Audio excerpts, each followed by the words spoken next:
ये बात भी पहुंचाई गई है कि इस दफा अगर तुझे पकड़ेंगे तेरी जबान खराब कर देंगे, तो फिर तू बोल नहीं सकेगा। अब ये बात मेरे तक पहुंचाई गई है बाकायदा, तो वैसे भी फिर बोलना बंद ही हो जाएगा।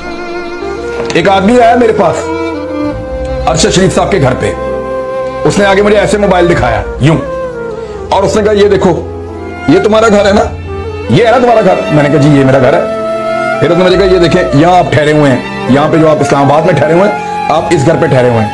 और आगे किया उसने एक दफा और उसने कहा ये वो कमरा है जहां पे आप ठहरे हुए हैं। समझ आ रही है बात की आपको?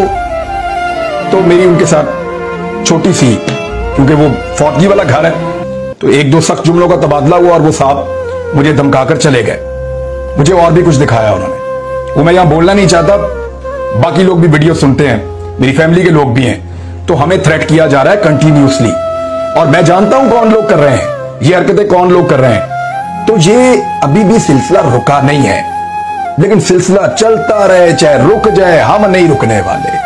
हम सच बोलते रहेंगे। अरशद शरीफ सच बोलता रहा, सच बोलते बोलते चला गया।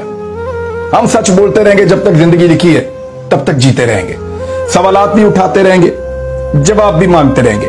जनरल ज़ियाउल हक के बाद अगर सबसे बड़ा नमाज़े जनाजा यहां पे इस जगह के ऊपर इस वेन्यू पे हुआ है तो वो अरशद शरीफ का हुआ है।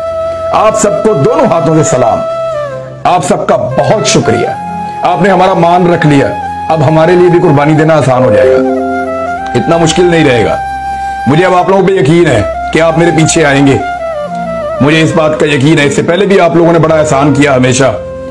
मुझे यकीन है कि आप अकेला नहीं छोड़ते किसी भी ऐसे शख्स को जो आपके लिए आवाज उठाता है, मुझे यकीन है। और आज मेरा यकीन और मैंने मई के शुरू में कहा कि ये सरजमीन बेआइन है, उस वक्त तो किसी ने माना नहीं मेरी बात को।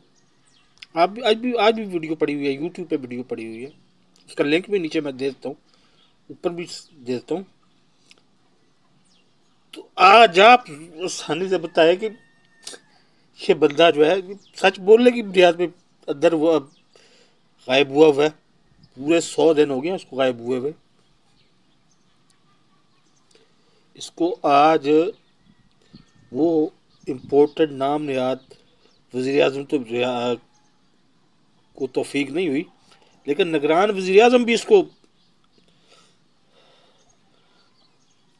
अल्लाह हाफ़िज़।